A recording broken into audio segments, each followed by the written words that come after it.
like disobey? Anybody defiant? What defiant means is kind of like a willingness to reject. You know what I mean? Like, have you ever been disobedient? Anybody ever been disobedient in their lifetime? Anybody? Kids, I'm looking at you. All right. Some of you are like, no, I've never been disobedient. So let me just kind of give you some thoughts, right? So like when you buy maybe like new furniture or a new mattress and it says, do not tear off the tag. How many of you tear off the tag? Okay. All right. Yeah. So at least we're breaking down some things. All right. How many of you have ever burned or copied a CD or tape for somebody? Yeah, like you're getting to some things. It's like, ooh, that's illegal? I didn't know that was illegal. Really? Yes, it is. All right. So like, how about, so I went to this one restaurant, and it's called the Loose Moose. Okay, like when you go up to Eagle River, Wisconsin, you get all these really cool places. And one of the restaurants we go to is called the Loose Moose. And at the Loose Moose restaurant, the menu says, you cannot share any meals with anyone. I mean, what does that want me to do? Let's share a meal and see what they do, right? I mean, it's just something weird about that. But if you ever like disobey something like that, or this one has been really convicting to me. I still don't know what to do about this. But have you ever walked in a movie theater with like pockets full, right, of candy, pop? You with me? All right. And why would you? I don't do things like that. But why would you? Why would you do such things? Because what? You're like, it's not fair that I got to pay $100 to get my family in here, pay $35 for a stupid bottle of water, and $55 for a bowl of popcorn, right? So you're like, I'm gonna bring in my stuff, right? You like think you got a right to it. It's just a weird thing that we think. So here's another situation, and that I went through just this week. So Michelle's birthday was on Monday, and Michelle's been sick all week. And she's even sick this morning. Very sad. Honestly, it is very sad. I mean, it really is. Honey, I love you, and it's very sad. So on Monday, we're at the delete that name.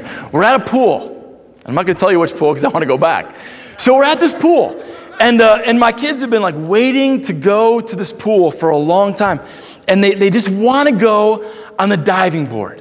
That's what they want to do. They just, Daddy, I just want to go on the diving board. So I'm like, sweet, we love diving boards. Let's do it, you know? And I mean, why don't pools have diving boards anymore? Have you just noticed that? Like, there's very little diving boards at pools. So what? You can break your neck. Who cares? All right, so this pool in particular had a low dive and a high dive. Like, I haven't been off a high dive since I was like 10, right? And I'm like, this is so cool. So when we get there, they have a swim test that your kids have to pass. And I'm like, what's up with that? My kids can swim. And the test is such as this. They have to do freestyle. Thank you. Okay? All the way, it's like 50 to 75 yards, and then back. You got to be like an Olympic swimmer to do this deal. I mean, it's nuts. And I'm right away like, this is just unfair. You know? I'm like, my kids are good swimmers, but they can't do freestyle. So Hannah and Paige, they go for it, man, and I was so proud of them. They went for it. And anyway, they both kind of got brought in, and they didn't pass the test. And then you're like dealt with like, you know, here you paid a bunch of money to get into a pool. You ever been like this way as a parent? You get a bunch of money, right, to get into something, and then all of a sudden your kids are like, this stinks. You know, it's just a swim. You know what I mean? You're like, I just paid $50 to get in here, and now you're here. Anyway, so parenting frustration. So I'm kind of frustrated. I'm like, what's up with that? You know? Who can tell my kid where they can swim or not swim? Are you with me? You're like, no, I'm not with you at all. Yeah, I know you are inside. So we kind of waited about an hour and a half, 2 hours, kind of there, and then I went with another buddy of mine, and we went off the low, who was legal to do this. We went off the low dive and the high dive, and the whole time I'm like checking out all these other little kids. Do they have like a wristband that they know whether or not they can be in the deep end, right? Do they have a mark? Do they have a stamp? Do they have something around their ankle? How do they know who can jump in and who can't? Yes, I am your pastor. What a great guy. Okay, so I don't know if I should tell you what I did, but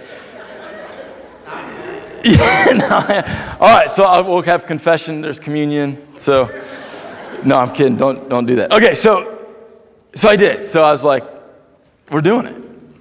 So I took Hannah and Paige. I'm like, we're going off the diving board. Let's do it. Now, was that the right thing to do, parents?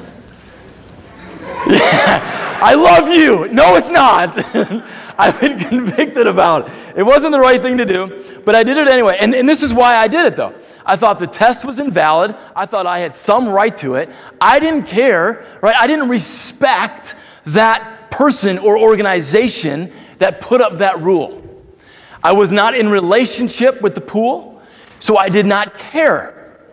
So it was like, I'm going to do whatever I'm going to do. I'm going to play by my own rules. All right? Now, how does this all apply? When it comes to our relationship with God, it's the same way. See, your defiance, our defiance, our disobedience says something about our relationship. Defiance communicates something is wrong in our relationship. You with me? All right? Something's wrong. Either I don't respect you or it, right? I don't care about the person giving the rule, or I don't trust the person who is giving the rule. And all those things all have to do with relationship. All right?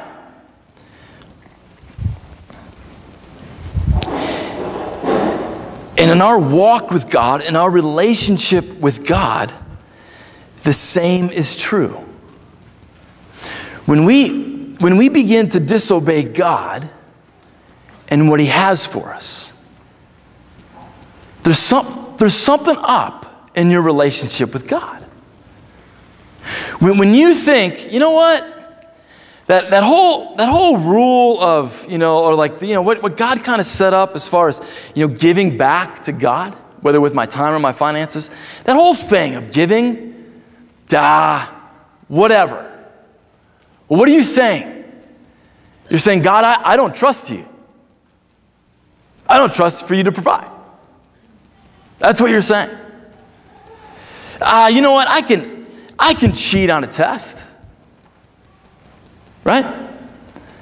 You're saying, God, I want to be lazy. I'm not going to use the mind that you've given to me.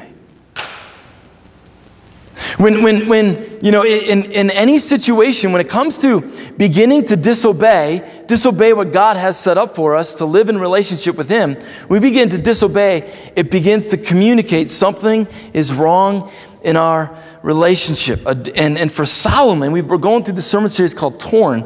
And for Solomon, as he disobeyed, as he did not set his heart fully to God, a divided heart led to a divided nation. All right? That's where the nation was torn apart for Solomon. For us, when we live disobedience or defiantly, there will be consequences. Your life will be torn. A job will be torn from you. A marriage can be torn. A family can be torn. A legacy can be torn. A ministry can be torn. And if you want to set your heart after God, write this down, because I didn't get this last night. This happened to me last night on my way to Little Caesars, and I was praying for this message, and God just hit me with a 2x4, and just write this down. If you want to set your heart after God, that's what we're talking about this whole series. If you want to set your heart after God,